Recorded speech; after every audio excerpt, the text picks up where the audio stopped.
Introducing a lineup of international award-winning and talented indie authors, only on the Writers' Corner live show. Welcome to the Writers' Corner live show, your weekly water cooler for authors and readers. 30 minutes of insightful conversation with some of the biggest names in the industry. We feature award-winning authors, New York Times and USA Today bestsellers, and also international indie sensations. So join us now for a conversation that promises to enchant, inspire, and leave you eagerly reaching for Katie Anglehart's captivating novels. Don't go away. We will be right back. Imagine a world where the lines of reality blur with the fantastical. Embark on journeys from humble beginnings to the pinnacles of literary greatness. On the Writer's Corner, we delve into the lives of unique wordsmiths, known for their compelling storytelling. They are artisans who craft fantastical realms, etched in our memory long after the final page is turned. Every tale begins with a single word, a single idea. Authors create sensations that keep you on the edge of your seat. Witness how they transform setbacks into stepping stones, use refusals to spark growth and turn rejections into catalysts for new inspiration. Witness the diversity in writing as it gives birth to a vast array of genres, from drama to mystery to children's stories, fantasy, and reality. Join us as we uncover sources of inspiration and the magic that defines the author's craft. Find out how authors breathe life into their characters and meticulously craft narratives and plots that captivate readers. Get a sneak peek into upcoming works, and join us as we celebrate literary greatness, only on the Writer's Corner. We don't just celebrate best-selling Amazon and New York Times authors, but also indie authors. Join us on the journey from the birth of a tale to the creation of a masterpiece, only on the Writer's Corner live show. Stay tuned. If you're just joining us, then welcome to the Writers' Corner live show. If you're not yet following us on social media to get notified when we go live, please do. I'm your host, Bridgetti Lim Banda from Cape Town in South Africa, and Mary is unable to join us today, and we wish her well and we look forward to seeing her next week. In today's show, we're going to be talking to Katrina Anglehart. Our live stream is brought to you by Creative Edge, StreamYard, and BeLife Media, with immense gratitude to BSN, your all-in-one entertainment revolution, for making it possible for our show to be on Roku, Amazon Fire, Google TV, and soon Apple TV. So join BSN for a world of boundless creativity. Welcome to our audience wherever you're joining us from, and also a special welcome to our audience over on Amazon Live, where you can get a copy of Katie's book. If you have not yet met our amazing guest for today, Katrina Anglehart, aka Katie Anglehart, is an award-winning Montreal-based young adult urban fantasy author who is fluent in English, French, Italian, and Spanglish, she tells us. She holds degrees in journalism, scriptwriting, and also has a Master of Fine Arts in Creative Writing.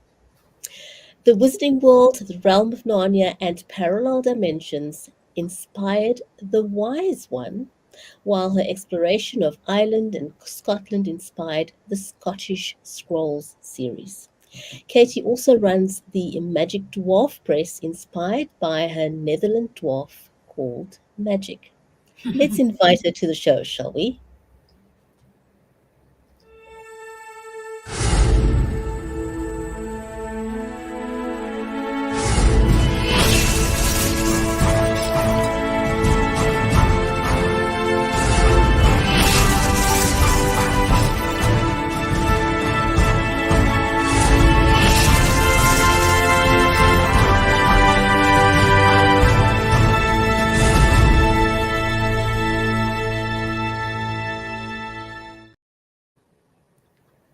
Hi, thank you so much. Hi. Welcome to the show, Katrina. I am so happy to meet you.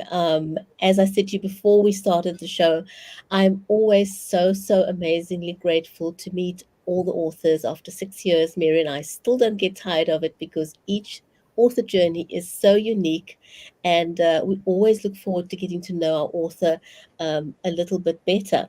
Katrina, where are you from? I'm from Montreal. I'm currently living in Toronto, Canada. And we're right on the opposite sides of the world. It Yeah. is blistering hot where I am. It is insanely hot. We've had a heat wave, and you've got winter over there, right? We do. It's actually not so bad. I think it must be like 2 or 3 degrees here, which is great. That's kind of warm for the winter, actually. So I'm pretty grateful for it. I like a good cozy sweater anyway. Awesome. Oh my goodness. And I love your background. It's absolutely amazing. Thank you. I do get compliments on this. People think I'm in a hotel lobby. So this is my It's office, and it's also my bunny's room because they just roam around here. oh, that's wonderful. It's a very sort of inspirational background. It's a very welcoming space in which to be. Thank you. That is the idea. I do like being in vibrant spaces. I love color. I love design. I actually love home design as well. So I just get really into my projects and my decor. It's a lot of fun. Absolutely. I want to dive right into our interview if you don't mind, because I've got Do so not many mind. questions to ask you for today. I'd really like to get to know more about what it is that you do. And so the Wise One combines fantasy, ancient Irish tales, and real world intrigue. How do you strike a balance between using all these various elements, and what challenges, if any, um, did you face trying to merge them together? Wow, that is a very big and very good question. I guess I like the perspective of beginning in reality, beginning in an urban setting. I always loved finding magic from that viewpoint and from someone who is also discovering it themselves. So that's something that's always intrigued me from. The kids in Narnia discovering there's a portal in their wardrobe, to Harry Potter discovering he's a wizard, to even I used to watch shows like Charmed, and like the three witches discovering they come from a long line um, of witches. So the idea of discovery of another world and self-discovery at the same time is what drove me to write this story. And because I read quite a bit of um, uh, folklore, and I can get really into it. I love stories like that come from that have a deep seated like cultural origin, uh, and that are also very fantastical and that inspire other modern stories. I love weaving that into the magic, so it kind of creates its own lore. And yeah, I guess that with like just like other inspirational ways magic is cultivated, like new age books and how fairies live in another realm and that sort of thing. So like I love staying close to reality, close to existing lore and existing new age research and that kind of thing, and just like making it its own unique mystical universe. Wow. Now, the protagonist, McKenna, has a very unique journey from vivid nightmares to discovering her magical abilities. Could you share some insights into the creative process of shaping her character arc, and how her experiences were influenced possibly by your own perspectives on magic and folklore? Um, I guess I'm really into the history of witches and the history of witchcraft and that sort of thing, because it's such a horrid history, and the women who died for absolutely no reason, like or just like from their curiosity of like blending plants and herbs together, and just all this knowledge that we now sort of let go of because, well, maybe not now, we're a lot more open, but that were kind of like being persecuted for back then. So I love that idea of someone discovering that they were part of all that, and there's something deep within them that has influenced how they see things differently today. They're a little bit darker in their views. So McKenna's kind of like she starts off a little bit like of a cynical character she is in general. But yeah, I think that's helped shape her. And then she discovers her counterpart, a very best friend who's the opposite of her, and that helps lighten her up and helps open her eyes to new possibilities. So that's a big part of it. The history of where her soul, her ancient soul, comes from, has shaped her. Very interesting. What aspects of Celtic folklore did you find the most fascinating or interesting to incorporate into the narrative of the Wise One? And how did you ensure that it would resonate with a modern audience? Oh, I think it's easily captivating to readers like me who love reading about magic and who love reading about Ireland and Scotland. So I went on a pretty big trip in 2017. It was also my honeymoon. I went to Ireland and Scotland, and so I learned a lot about the folklore of the land and the local stories. And I learned from the guides, and I read books about it. And it was just like sort of too interesting to leave out and not to integrate in the story, especially because the story takes place across Ireland. The first book does. The second book takes place across Scotland. So visiting these places, myself and the character in the book, I had to bring these out. And one of my favorites is the story of the Giant's Causeway, how that was formed. Yes, it's like a volcanic eruption that made these balsat columns, and they're perfect hexagons. Or it's a story of giants, who like formed these, and the Giant's Causeway, right? It's the name comes from that for a reason. So all these fun things, I just couldn't resist, I guess, integrating. And I found it quite easy because it brought the magic to life for me, it brought the landscape to life for me, and I wanted to do the same for my readers. Well, I think you've done an excellent job there. So in the book, McKenna's overprotective dads reveal a hidden truth about her birth mother and her identity as the Wise One.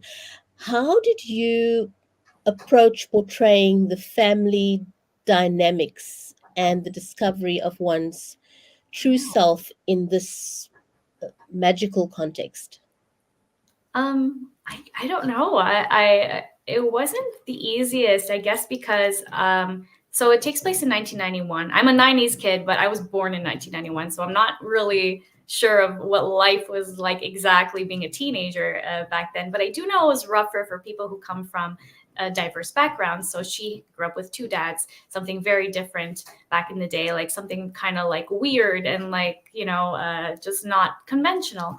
So she felt like an outcast. So that part was, it was easy to imagine being an outcast, only because not that I had a great childhood. I have to say I'm very lucky. It's just that I did always feel different in a way, because I think writers and artists kind of do. They look at things a little bit differently, and they're maybe a bit more introverted.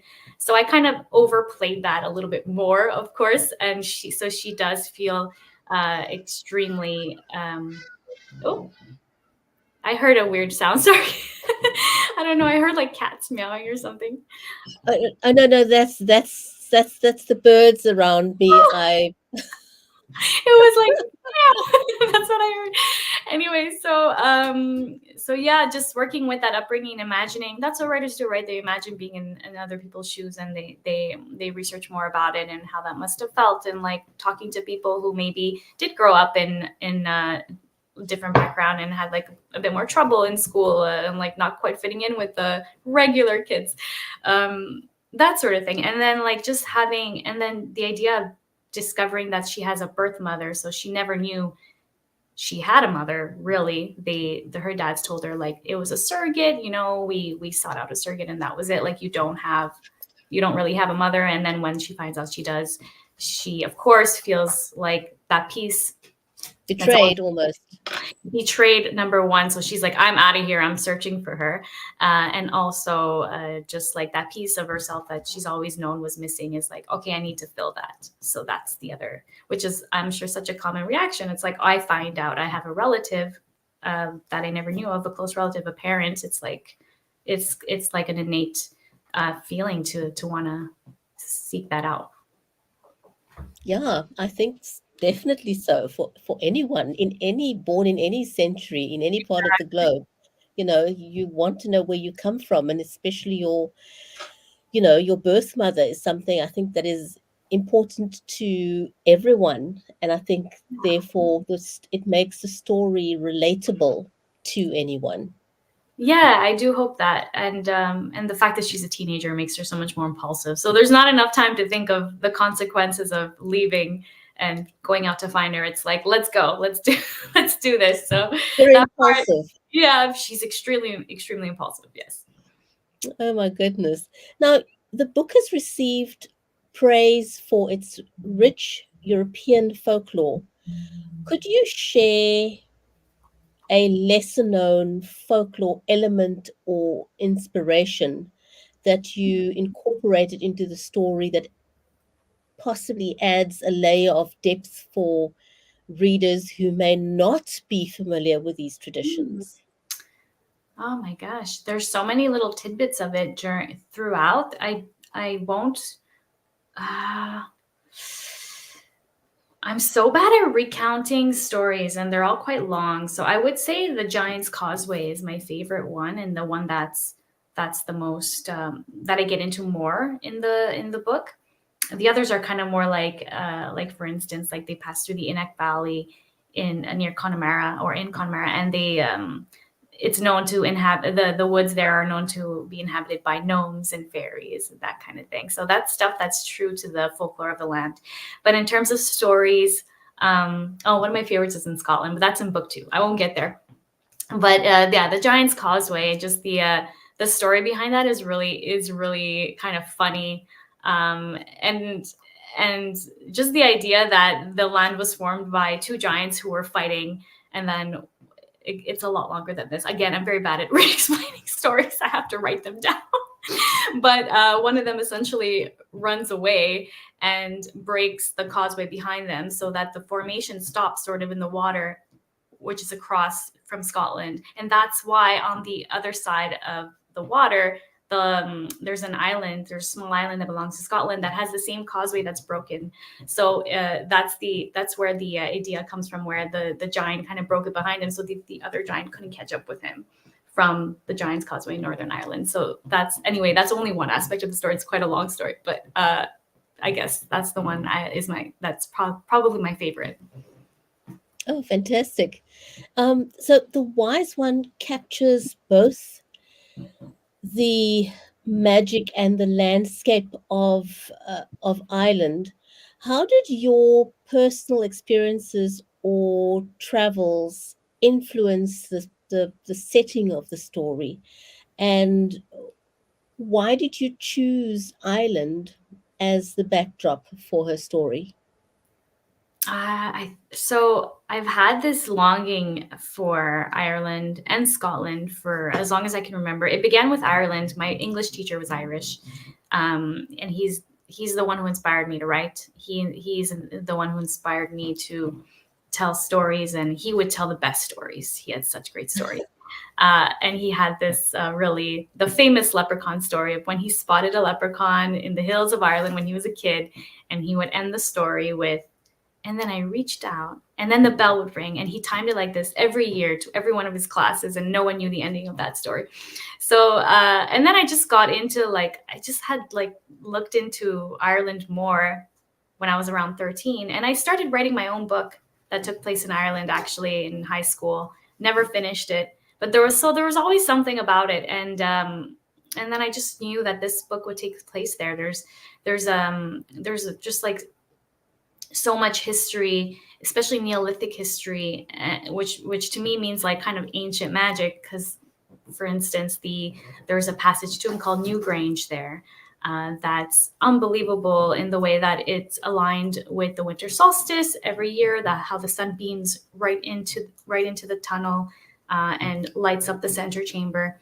And I visited it, and that's just one of many. And Scotland has a couple of those too, and there's just so much magic, and you feel it. You just feel that there's something special about where things have been placed and the alignments, and just the greenery. I don't know what it is. It's like, how does one explain their fascination with something?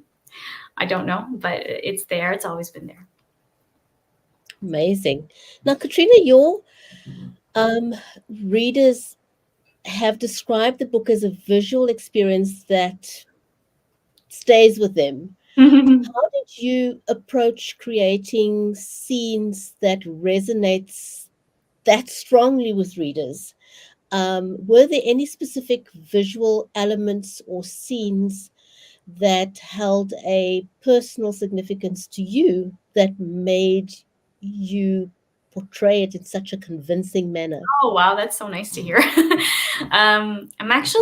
I always was very intimidated by writing descriptions. So I love when I hear readers saying they felt they were there in the landscape. And I think I owe it to the fact that I was there. And the way it made me feel is how I try to transcribe it. It's not so much, this is what it looked like. Yes, that's part of it. But the way it makes you feel is more important to making it come alive. So I think that's what I tried to do. It's also just like a special kind of landscape, each one. Like one of them, it's called the Burn. And it was the weirdest thing I've ever seen. And I described it as it looked like a big, like a ginormous slab of rock slashed by Thor's hammer, and then cracks everywhere. And that's the thought I had when I went there. And apparently, and it looked kind of like uninhabited, but apparently it's home to so many unique creatures, which I named a couple because I thought they sounded hilarious and funny, and I've never heard of them before. But just to say how unique so much of their nature is, and how they preserve it. Like, for instance, I don't think we were allowed to walk on the slabs. Like, there were certain areas. So I don't know if that answers your question. I forgot the question, but yes. No worries. Now, beyond the sort of magical elements, the wise one includes life lessons for readers of all ages. Could you share some of the key messages or themes that you particularly wanted to convey through the narrative, and how you subtly incorporated or integrated these into the storyline?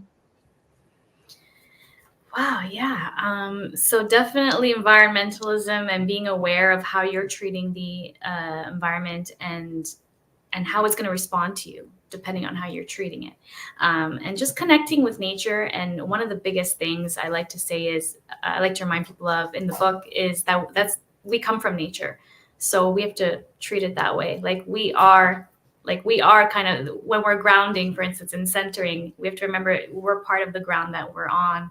And this is where we come from, however many thousands of years ago. So that's a big part of it. And of course, the bigger themes are friendship and found family, and just acceptance of who you are. Yeah. Have you got the books with you? Yes, I do. Because you've got two in the series, correct? Yes, this is. Here we go. This is the first one, the Wise One, book 1. And I've got book 2 here. It's called The Twin Flame. Gorgeous. Now tell me something about those covers. They both have got beautiful shiny covers. What input could you have into the design of the covers? And tell me a little bit about yourself, because you mentioned that you self-published. So tell me a little bit about that. I always, I shouldn't say I always knew I would self-publish. I think I knew I was self-publishing when I was really polishing up the book, because I grew so attached to it, and I was so excited to see it come to fruition and for others to read it. And I looked so much into traditional versus self-publishing. And in the end, I weighed the options, and I said, I don't want to go traditional for this first series, because I can visualize my cover. I can visualize, the formatting, and so you had complete control over the process. Exactly. And I'm a little bit of a control freak. I'm working on that, but I am, for the time being, because this is kind of it's my baby. And the baby.